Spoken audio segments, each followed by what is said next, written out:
बिहार के पाटलिपुत्र से आरजेडी उम्मीदवार और लालू प्रसाद यादव की बेटी मीसा भारती से हमारे सहयोगी आशिफ इकबाल ने खास बातचीत की। मीसा भारती ने केंद्र सरकार के कामों को लेकर जमकर साधा निशाना और उन्होंने क्या कुछ कहा है, सुनिए। मीसा जी, कैसा चल रहा है चुनाव प्रचार? कैसा चल रहा है चुनाव प्रचार? देखिए, चुनाव प्रचार तो बहुत अच्छा चल रहा है। जिस तरह से जो 10 वर्षों का आक्रोश दिखने को मिल रहा है क्षेत्र में, 2 बार से यहाँ स्थानीय सांसद भाजपा के हैं रामकृपाल यादव जी, और क्षेत्र का एक भी विकास उन्होंने नहीं किया। लोग पानी के लिए तरस रहे हैं। और जो 10 वर्षों से देश के प्रधानमंत्री नरेंद्र मोदी जी ने जितने भी वादे किए देश के साथ, देश के लोगों के साथ, चाहे वो 2 करोड़ रोजगार देने की बात हो, 15-15 लाख रुपए खाते में आने की बात हो, किसानों को उनकी आय दुगनी करने की बात हो, और सबसे ज़्यादा अगर किसी को ठगने का काम किया तो वो बिहार राज्य को ठगने का काम किया है। क्या बोला गया था उनके तरफ से कि विशेष राज्य का दर्जा मिलेगा, स्पेशल पैकेज मिलेगा, यहाँ फैक्ट्रियाँ लगेगी, पलायन रुकवाया जाएगा, गरीबी कम होगी, गरीबों को पक्का मकान मिलेगा। तो बहुत सारे वादे किए और एक भी वादा, और बंद पड़ी चीनी मिलों को खुलवाने की बात हमारे प्रधानमंत्री जी करते रहे। बोला कि उसी चीनी से वो चाय पियेंगे, लेकिन प्रधानमंत्री जी 10 वर्ष बीत गए, सब इंतजार कर रहे हैं आपके साथ चाय पीने के लिए। कब चाय पियेंगे बिहार की चीनी मिलों की चीनी से? मतलब है कि प्यार के साथ साथ आपको आक्रोश भी सामना करना पड़ रहा है, जो आप कह रही है कि दूसरे 2 प्रधानमंत्री से, उनकी सरकार से। बिल्कुल, उनसे जो नरेंद्र मोदी जी और एनडीए गठबंधन की जो सरकार है उसके प्रति आक्रोश है। और वहीं पे आप देखिए, जो तेजस्वी ने इस देश के इतिहास में जो काम नहीं किया, 17 महीने में उसको मौका मिला और उसने 5 लाख सरकारी नौकरी देने का काम जो किया, उसके प्रति लोगों का समर्थन, प्यार और विश्वास मुझे देखने को मिल रहा है मेरे क्षेत्र में। खास तौर पे जो नौजवान भाई हैं, जिनकी नौकरी लग गई, जो युवा हैं, वो एक तरह से उम्मीद भरी नजरों से देख रहे हैं कि इस बार इंडिया गठबंधन की सरकार की बात हो रही है कि संविधान बचाने की लड़ाई है। वो लोग कह रहे हैं कि ऐसा बिल्कुल नहीं है, संविधान कोई नहीं बदल सकता।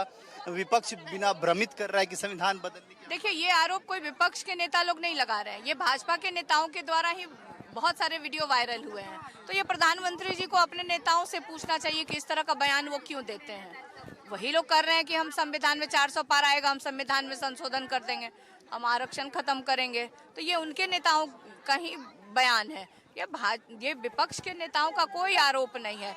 और हम लोग उसी बयान को हम लोग जनता के बीच में जा रहे हैं कि ये लोग के कथनी और करनी में बहुत फर्क है। क्या लग रहा है इतने फेज के चुनाव के बाद क्या है स्थिति, क्या होने वाला है, किस तरीके की चीजें आपको देखिए, 3 चरण का चुनाव हो गया है और खास तौर पे हम लोग बिहार से हैं। बिहार के बारे में मैं बता सकती हूँ कि यहाँ से एनडीए गठबंधन का 3 चरणों में खाता भी खुलने नहीं जा रहा है।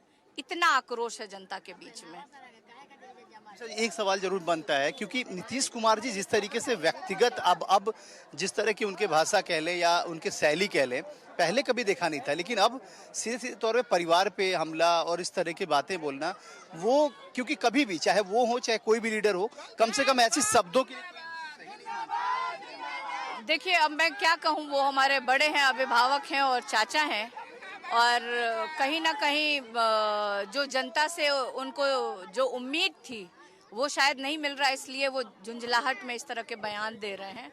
या उन्होंने जो काम जो जितना करना चाहिए था वो काम नहीं किया है, तो जनता में वो चीज़ें दिख रही है, शायद इसलिए एक तरह से इस तरह के बयान दे रहे हैं। लेकिन जो व्यक्तिगत बयानों से सबको बचना चाहिए, चाहे वो किसी दल के नेता हों, तो उनको बचना चाहिए।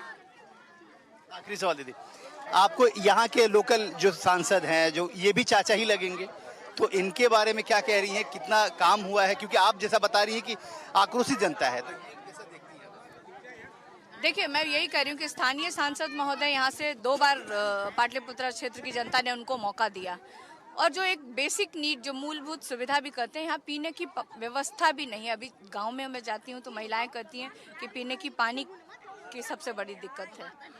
आप इस क्षेत्र में एक बहुत बड़ी डिमांड रही है, क्योंकि आज पालीगंज में हम लोग कर रहे हैं जनसंपर्क, तो एक पालीगंज में बिहटा औरंगाबाद रेल लाइन का डिमांड रहा। जब मेरे पिताजी रेल मंत्री थे 2007 में, तो पालीगंज में उसका शिलान्यास किया था। शिलान्यास तक ही रुक गया और इसकी जनता यहाँ डिमांड करती रही। और ये पालीगंज के क्षेत्र का दुर्भाग्य है ना, पाटलिपुत्र क्षेत्र का दुर्भाग्य है ना, कि प्रधानमंत्री भाजपा का, रेल मंत्री भाजपा का, स्थानीय सांसद महोदय भी भाजपा का, और एक छोटा सा काम नहीं करा पाए हैं। तो जीत को लेकर आश्वस्त हैं आप? मैं नहीं हूँ, इस क्षेत्र की जनता मेरी जीत के प्रति आश्वस्त है। साफ तौर पे इतने बिजी शेड्यूल में भी उन्होंने वक्त निकाला और कह रही है कि हमको तो जीतना ही है। और साफ तौर पे प्रधानमंत्री के लिए जो गुस्सा है लोगों का, उसके बारे में ये बात कर रही हैं। कह रही हैं कि प्रधानमंत्री से बहुत नाराज हैं लोग। और वो साथ ही ये भी कह रही है कि संविधान बचाने की या लड़ाई लड़ने की बात हमने नहीं की है। संविधान के लिए हम वो बात कह रहे हैं जो भारतीय जनता पार्टी के लोगों ने कहा है, जो भारतीय जनता पार्टी के लोगों ने कहा है, हम उस बात को इम्प्लीमेंट कर रहे हैं। हमने कभी नहीं कहा कि संविधान बदलने वाला है। संविधान बदलने की बात तो खुद भारतीय जनता पार्टी के नेता बोल रहे हैं। तो साफ तौर पर उनका कहना है कि हमारे ऊपर आरोप न लगाए, खुद सरकार को देखना है कि वो किस तरह की बातें कर रहे हैं। कैमरामैन अवधेश के साथ आशिफ इकबाल,